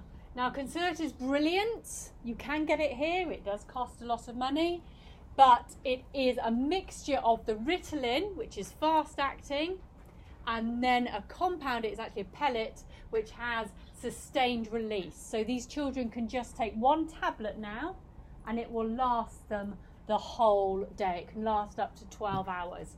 So they don't have to keep taking that medication at school, which is really good. If you are interested, and I'll show you the trailer for it now, there is a very interesting Netflix. I think you can probably get it in other places as well. It's all I can get on my VPN these days. I don't have PCCW come into my world. Can't cope with them. All about taking your pills, and well, let's watch the clip. Much better than listening to me talk. I learned about ADD after being on the medication. I didn't know what it was. All I knew was for school. And then when I got here, and I was like, holy shit, everybody takes Adderall. Everyone. I take it right when I wake up. It takes about 40 minutes to kick in, and you can feel it. I start to sweat. My heart accelerates. My handwriting got neater. I thought that was so cool. My mind came alive. My body felt alive. It works like a bang. Adderall warning. Side effects may include being awesome at everything. Every generation has found a different way to try to enhance their performance. Now, in this case, it has been ADHD drugs. This ain't new. It's not like a glass of wine or a joint or any way that people use to decompress. I really see it as a supplement, as a tool. And I don't think there's anything wrong with that. So then you're primed that a pill is going to give me what I want. I felt this like mounting pressure from work to start using my prescription. And that says something about our culture right now. It makes me kind of depressed. We probably have meds for that. Everyone has a little ADD. No, we have distractions, but not everyone has a brain that functions like somebody's with ADHD. I wouldn't say that I'm happy to have Adderall, but I'm happy that Adderall is an option for you. There are cardiovascular risks, psychotic episode. You wouldn't wish that on your worst enemy. But I've got everything I wanted, and there's no way any of that would have been possible without the medication. The perfect employee is somebody that doesn't say no. There is a culture of you do stay up 16 hours for 7 days straight. I've had a seizure from exhaustion. You want to be beautiful and you want to have amazing grades, and Adderall just sort of sews it all up for you. Adderall, it's the drug of our time. This focus on material progress and productivity, what's the cost of that? And is that a cost we're willing to live with?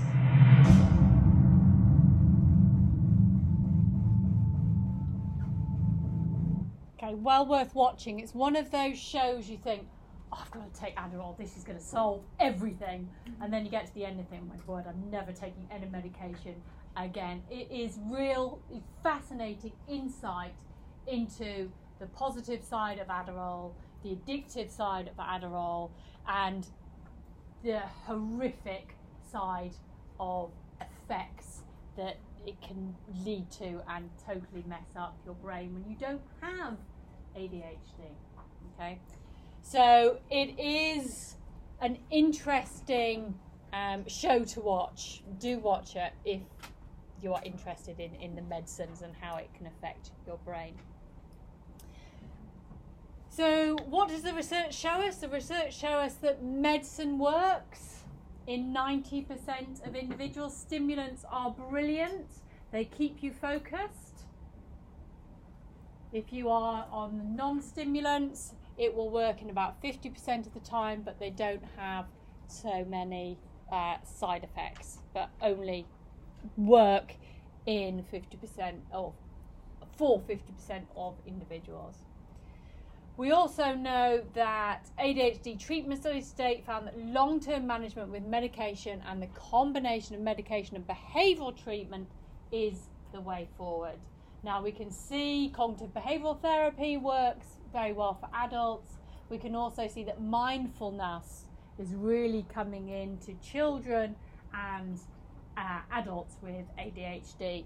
And if anybody does expressive psychotherapies, we will look into mindfulness in ADHD and autism, and possibly for the DLN lot in the last semester as well.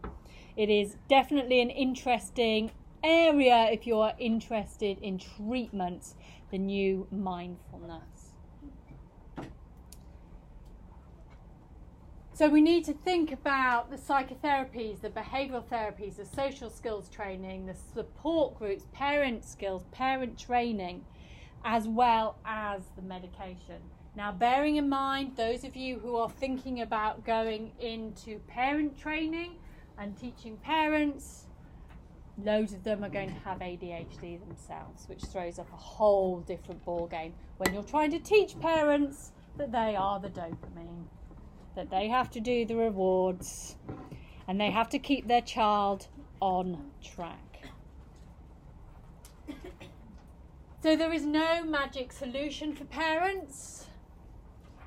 Basically, parents have to come to terms with the fact that their child is functioning 30% behind, or 4 or 5 years behind. So when other children are going off to do babysitting, your child can't.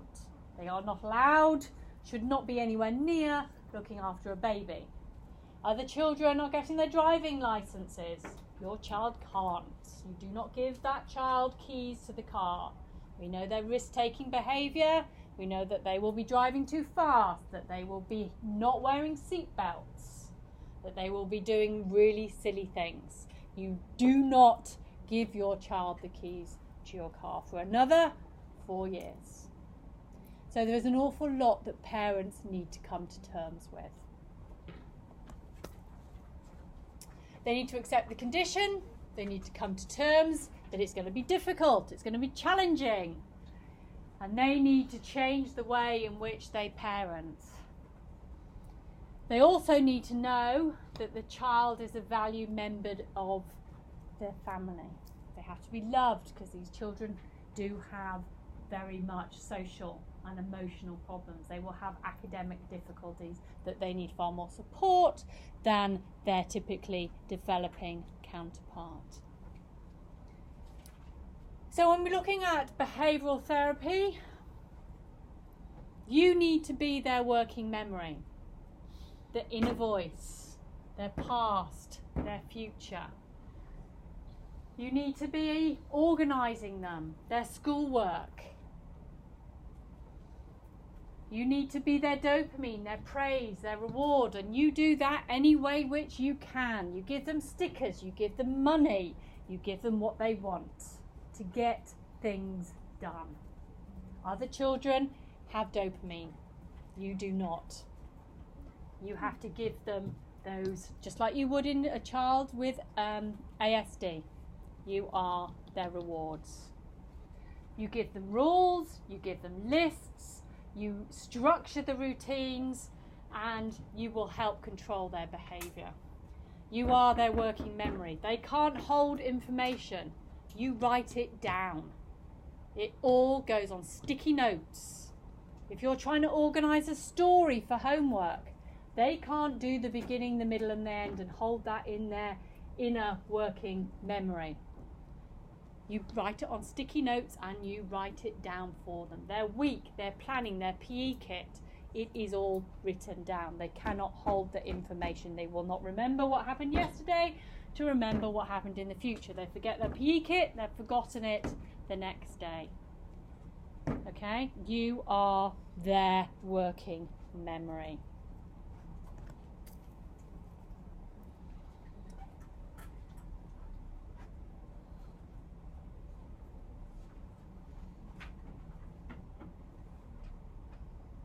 Okay, so it comes down to behavioural modification techniques, and it comes down to drug therapy, and it's trying to find a combination that works for you, be that a pellet, a pill or a patch, be that a stimulant or a non-stimulant, whatever works.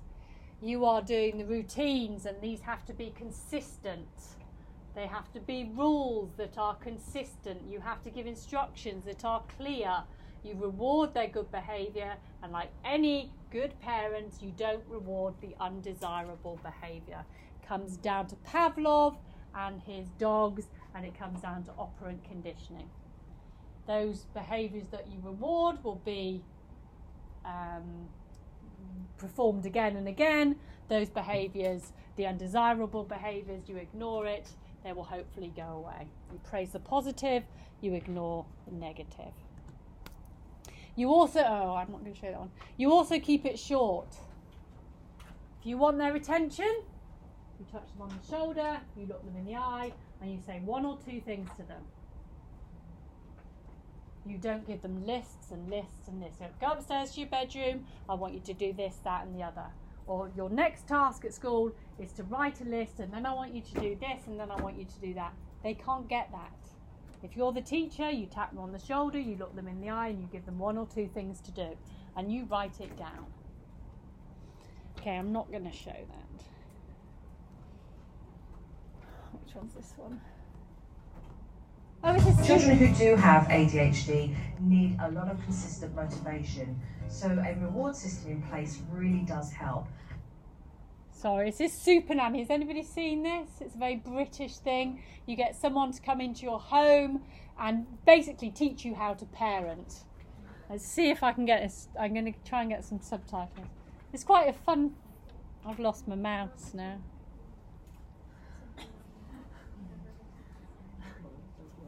Totally lost my mouse. Anyone see my mouse? Mousey, mousey, mousey.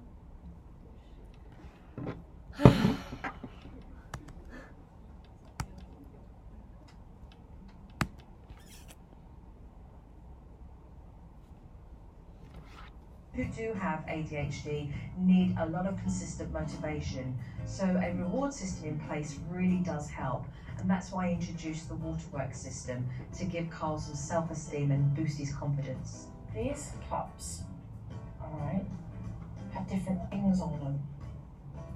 This one has a good report from Alejandra. The next one is homework. Now, this is what happens. When you do it, and you do it very well, you get the chance to open it up and fill it up with water to this ridge. Okay? I know it. And then when you've achieved that, you then get to pour the water into the tube. Now, if you do all of this, that ball at the bottom will start to float and rise right the way to the top. This is your tongue. When Kyle saw the waterworks, he was pretty excited. His eyes lit up, and so I think he's going to be led in a positive direction of feeling better about himself. That is the reward. You got it, buddy. You got it. Carl was excited about earning his first reward, so he sat down to do some homework whilst I went through some tips. Find a quiet spot. Okay, it's a quiet spot. Only present one assignment at a time. Which one are you going to do first? You decide. So this one. Really important. Don't overload them. Explain the instructions slowly and carefully. And when he's doing well, praise the effort that he's making. The tools for homework were great. It's something that I've never thought of. The simple things that would really help a kid. Hi all. Look how smart he is. How did you do these blocks? How did you do these blocks? Okay, so the kangaroo's on 2 and we took 1 away? What do we have left? What? This is too easy. This is so easy. Write it in here. Carl did really good with his homework, but after 20 minutes he started to wobble with his focus. Backwards. Mom, I can't do backwards. I was a little apprehensive about Kyle and his homework because usually he, gets really distracted and decides he's not going to do it. I wasn't sure what was going to happen. Can't do already. You got like 2-3 months. I'm so sweaty. It was fantastic to see Heather just stay put with Kyle and keep him focused. And he went off a little bit and she brought him back again. Hey, you just had one little mistake. It's not the end of the world. There you We're go. done. High five. Yes. Well done, Kyle. The homework that he ended up doing, and it took us a half hour. It would take us normally 2 hours to complete. 3 pieces of homework in 30 minutes. The children with ADHD suffer from a lot of low self-esteem. So giving Carl a reward system that would motivate him would make him very pleased. And adding an additional sticker book would make him smile. Carl's homework achievement book. Choose one of these stickers and you will place it into your book here. Every time you achieve your homework. When I do my homework, I get to put a sticker on my sticker back. Short. Homework? Isn't that on your waterworks? Yes. With real positive support from his parents, a sticker book, the waterworks system in place, it's really going to give Carl the self-esteem and confidence he's going to need to focus on his school homework. High five. And then Carl becomes very defiant. Yes, he does. Okay, that's for another day. It is so simple. It is rewarding that behaviour. It is saying well done. It is giving a sticker. And as these children get older into adolescence, do whatever you need to do. Okay, you give them the money, you bribery, whatever to do, because you're in control to get them to do whatever you need to do. Okay, there are some individuals who believe that diet has an influence on ADHD. And when I was at Southampton University, I was working with some guys and we were looking at colour additives that you put in food. And there really isn't that much evidence to suggest that these children do have particular diets that they need to follow. It is not particularly to do with the ADHD per se, but it is the child. Some children will have a tendency to have an allergy or to have an interaction with foods, and this is very dependent on that particular individual. We know for a fact that fish oils and all sorts of random things are not helping children, so it's very individual. So teachers, parents, keep a schedule, do the same thing every day. Organise. They will lose anything and everything, their PE kit, their phone, their homework. You need to almost tie it to them. A book, a pen, a pencil, where they write it down, okay? And that is how they will remember their working memory. They will have that list of things to do. Everything needs to be organised, everything needs to be written down or tied to them. Okay, classroom management, it goes exactly the same. It is motivation. These children get frustrated easily because they have a different perception of what is going on. They have so much going on. There are people walking outside the classroom. There is noises. There is so much. Even if they're using felt tip pens, the smell of the felt tip pen when they take off the lid, they're like, ooh, and off they go into a different world. Okay? Everything changes their perception of what they are doing. If there is a lack of structure in the classroom, they do not know what they are supposed to be doing. Very much like ABA therapy. They need almost those stickers to say, this is what you're doing now, this is what you're doing next. They act the role of being bad because they get attention and they thrive off the attention. They are the class clown. They don't know how to ask to get what they need, so they act out. Yeah, they don't use their words. A lot of these children, remember, conduct disorder, ODD, they have specific learning disabilities. The classroom's full of distractions, so keep their desk in front of you clear of as many distractions as you can. Remember, this child feels misunderstood. Nobody listens to them. Nobody understands them. Yeah? Just talk to them. Do you understand? Have you got that? Have you written down that list of things? Just so that they are clear in their head. Because they're not listening to you. They've switched off. They're focusing on what's happening down the corridor. Overwhelmed. Every time you give them worksheets, every time you tell them what to do, overwhelmed, one thing at a time. And because they've drifted off and they're not paying attention, and because you're giving them specific one-on-one, they feel like they are totally being criticised. They feel overwhelmed. They feel like they're underachieving. Okay, so there's a lot of social and emotional issues that are happening at the same time. So these children need academic management, frequent breaks from learning. To tell a child with ADHD he's got an extra half an hour in an exam is ridiculous. They can't sit still for 5 minutes. You're telling them they've got an extra half an hour? It's not going to work. They need frequent breaks. They can have an extra half an hour, not all at the same time. Give them 10 minutes. They can go out. They can come back in, do another 10 minutes. Okay, making them sit there for an extra amount of time is not helping. They're not hearing you. They can't hold instructions. Write them down. Break tasks into smaller steps. Reduce the noise level. And if you can, rearrange the seating so that they are in front of you. They're not at the back where they can see everybody else as a distraction. Okay, they're in front of you. And hopefully, if we do all of that, we will give them a little chance that they need to be the person that they can be. Now, if we've got time at the end, I'll show you managing classroom ADHD. If not, you can watch that video yourself. I just want to do something with you before we get there.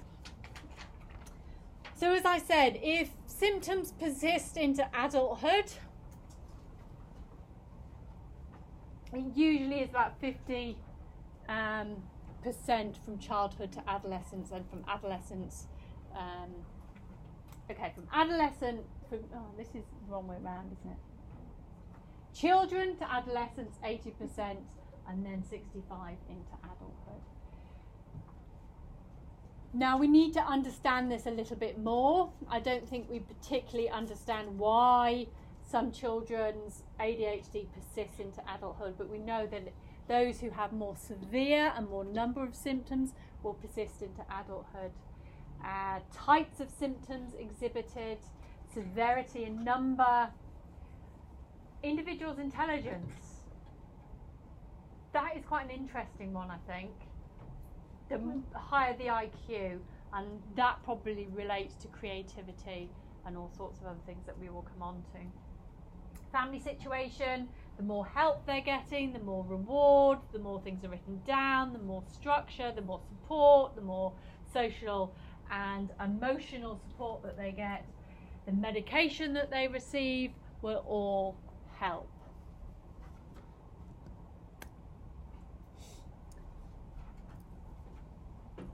Alma will do more on treatments in Hong Kong. I'm obviously not a clinical psych here, but there is a lot of combination of medical and psychotherapy, parent managing, classroom management, impulse control, understanding executive functioning. Within Hong Kong, Ritalin is definitely the first line treatment, and Concerta as well. The other drugs, they're still being observed in the US. Whether you can get them here or not, I don't know. I painted a very negative picture of ADHD, and that is because it is a very destructive disorder. However, these children can be creative, they can be imaginative because they connect things that other children don't see. They constantly do things. They are thinking in a different way. They are obviously doing several things at once and they're connecting those ideas. They are great problem solvers when they get rewarded for their behaviour to stay on task, if they are interested in something. They can be very observant. They can see a flash of somebody going past. Their peripheral vision is great, you know? Like, somebody's making a noise, somebody's rustling a paper, they hear it, they see it, they react to it. And that can lead to some brilliant creative and imaginative things. They are very flexible, they are very spontaneous. They are the people who say, right, let's go to the party, let's go out, let's do this, let's do that. Constantly on the go. And that can be really good fun. Just not all the time. And maybe with a seatbelt or a condom, okay? So just think about it. They are enthusiastic, they are interested in everything. Yeah, and that's brilliant. They are lively personalities, they are energetic, they have drive. And quite a few of them can be gifted artistically and intellectually. So there are many good things to children with ADHD. We have to love them and nurture them and get them to be the best that they can possibly be. And that is by being their dopamine, by helping them out, by writing things down, by being their working memory, by being their rewards. So it's all about consequences all of the time, and if you're a parent and teacher, this is exhausting, but don't stop because the rewards are brilliant. They don't have the internal motivation, you need to do that for them. They are not suddenly going to recover. It is a brain-based disorder. Parents and teachers are the most important treatment plans. The token economy must run at home and at school. You are giving them stickers, you are giving them rewards. Whatever it happens to be runs at home and at school. You break things down into baby steps so they know exactly what has to be done when it has to be done. Know that this working memory does not work. It's a disorder of time, it's a disorder of self-regulation, it's a disorder of executive functioning. And the more we understand that, the more we can help them. Make things physical. They can see it. It is not held in that working memory. Right, I want you to upload some ideas to Padlet. I want you to have a discussion for the next 15, 20 minutes or so.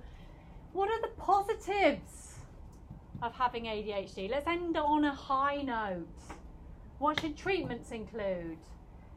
What are the negative qualities associated with ADHD? Okay, so you might want to start on number 3 and then end on a high and think about the positives. We also, we'll leave that for another day. Okay, if you use the QR, is that working? Can you see, is it working? Should upload, or should get you to a Padlet page in which you can upload your answers. You can work in whatever groups you like. Don't get distracted. You can be as impulsive as you